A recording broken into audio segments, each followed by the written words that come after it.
ہوتی رہی تھی لیکن اب آفیشیلی انہوں نے کہہ دیا. پہلے تو سب سے پہلے تو ثنا صاحبہ کا شکریہ. کون مانتا ہے یار ویسے اس دنیا میں اپنی بہن کو اتنی فراخ دل ہیں, اتنے بڑے دل والی ہیں, مگر کوئی مانتے نہیں ہے کہ وہ ان کا خیال ہے کہ میں آدھا سچ بولتا ہوں. مجھے بڑی خوشی ہوئی کہ میں آدھا سچ تو بولتا ہوں, اور میں آئندہ کوشش کروں گا پورا سچ بولنے کی. اور میں آدھا سچ ویسے اس لیے بھی چھوڑ دیتا ہوں کہ مجھے پتہ ہوتا ہے اس کے بعد آدھا سچ میری بہن خود بولیں گی اور پھر ہمارا دونوں کا کمپلیٹ ہو کے ایک کمپلیٹ سچ ہو جائے گا. تو دوسری بات یہ ہے کہ بھائی جان یہ دو جو آپ نے سیاستدانوں کے, مسلم لیگ نون کے دو سیاستدانوں کے جو آپ نے بیان سنائے ہیں, اب مجھے بتائیے اس میں کوئی مہنگائی ہے, بے روزگاری ہے؟ حالانکہ مارچ جو تھے مہنگائی کے حوالے سے کیے تھے, لانگ مارچز جو کیے تھے, نہیں مجھے صرف آن فیس آف اٹ مہنگائی تھی, میں اگر وہ چھوڑ دیں, مہنگائی ہے, بے روزگاری ہے, غربت ہے, عوام ہے, ووٹ کو عزت دو ہے, سویلین سپریمیسی ہے, ہر وزیر اعظم کو مدت پوری کرنی چاہیے ہے, کوئی ہے؟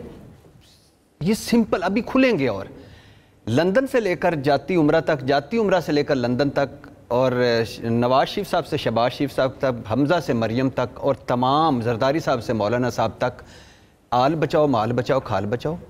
نمبر 2 اصلاحات نیب کی, الیکشنز کی, اور نمبر 3 نومبر کی تقرری. 3 چیزیں تھیں. اس لیے تو تیاری کوئی نہیں تھی, اس لیے تو کچھ بھی نہیں تھا. نواز شریف صاحب کا میں نے کلپ سن رہا تھا کہ جو رات کو قیمتیں بڑھاتے ہیں نا, وہ ڈاکہ ڈالتے ہیں اور وہ جیب کاٹتے ہیں عوام کی.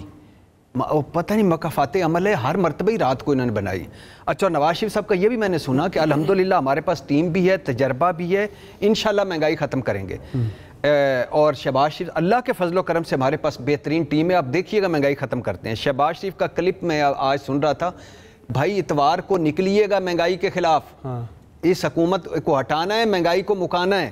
اچھا, مریم نواز صاحبہ اور حمزہ شہباز صاحب جیلم تک پہنچ گئے تھے مہنگائی میں 2-3 جملے مہنگائی مہم تک, اور ان کا خیال تھا کہ جہاد ہے اس وقت نکلنا. مجھے بتائیں, فاروق سلیم صاحب مجھ سے زیادہ معیشت کو, ہم تو کچھ بھی نہیں جانتے, وہ زیادہ جانتے ہیں.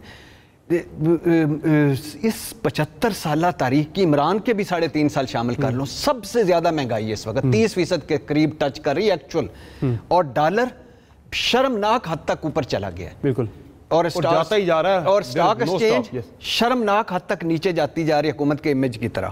اور دوست ممالک, جھنڈی بابا جی کا ٹھلو جھنڈی, یہ کہتے تھے, ہمیں کہانیاں اس طرح سنائی جا رہی تھیں کہ جانے کی ضرورت ہی کوئی نہیں, مقصود کے اکاؤنٹ میں سعودی ڈال دیں گے پیسے اور ترکی میں. اور آخری IMF, عمران خان نے شرمناک معاہدہ کیا, یہ شرمناک طریقے سے لیٹے ہوئے ہیں, امریکی سفیر سے منتیں کی جا رہی ہیں کہ بلا حضور والا ہمارا IMF پروگرام ہے. تو 3 ایشو تھے, وہی میں پھر ریپیٹ کرتا ہوں, اصلاحات نیب میں اور الیکشن کمیشن میں, نومبر کی تقرری, اور آل بچاؤ مال بچاؤ کھال بچاؤ. اس میں کہیں نہیں تھے, اپنے ذاتی سیاست اور باقی معاملات تھے. ثنا بچا صاحبہ, یہ جو پلان یہ بھی تھا جو PDM تھی کہ عمران خان کو ہٹانا ہے تو فوری انتخابات میں جانا ہے, 2 مہینے کے اندر الیکشن اصلاحات کرنی ہے, نیب کا قانون چینج کرنا اور فوری الیکشن میں جانا ہے.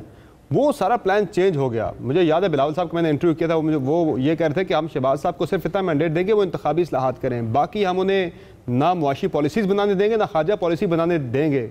آج وہ خود اس میں گورنمنٹ میں آ کے وزیر خارجہ بھی بن گئے. پھر وہ کیا تھا کہ پلان تبدیل کرنے پہ انہیں مجبور کر دیا گیا؟ دیکھیں بلاول بھٹو صاحب, بہت ظاہر ہے جمہوریت بہترین انتقام ہے, لیکن اگر اس انتقام کو عوام سے لینا بند کر دیں تو آئی تھنک بہت مہربانی ہوگی. اس ملک میں آپ نے جن کا ایک سٹیک ہمیں بتایا بریک پہ جانے سے پہلے, وہ عوام کے, جو آپ مینڈیٹ کی بات کر رہے تھے, عوام کے مفاد کی, عوام کی رائے کی یہاں پہ کس کو قدر ہے, یا کون سمجھتا ہے کہ اس کو عوام کی فکر کرنی ہے؟ آپ کو لگتا ہے کہ یہ حکومت جو مخلوط حکومت ہے یہ سوچ رہی ہے؟ آپ کو لگتا ہے عمران خان صاحب سوچ رہے ہیں؟ آپ کو لگتا ہے کہ ہمارے ادارے سوچ رہے ہیں؟ آپ کو لگتا ہے جوڈیشری سوچ رہی ہے؟ آپ کو لگتا ہے کہ ہمارے مفاد کے لیے تمام تر چیزیں ہو رہی ہیں اس ملک میں؟ مطلب کس کا مفاد چھپا ہوا ہے؟ دیکھیے, ہم سائے سے گھبرا جاتے ہیں لیکن جس کا سایہ ہے اس کو ایڈریس نہیں کرتے.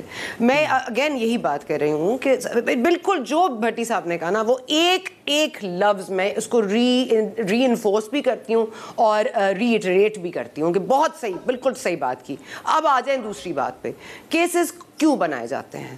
وہ کیسز کون بناتا ہے؟ اس کو ختم کرنے کے لیے نومبر میں ایسا ہو سکتا ہے, یہ فیئر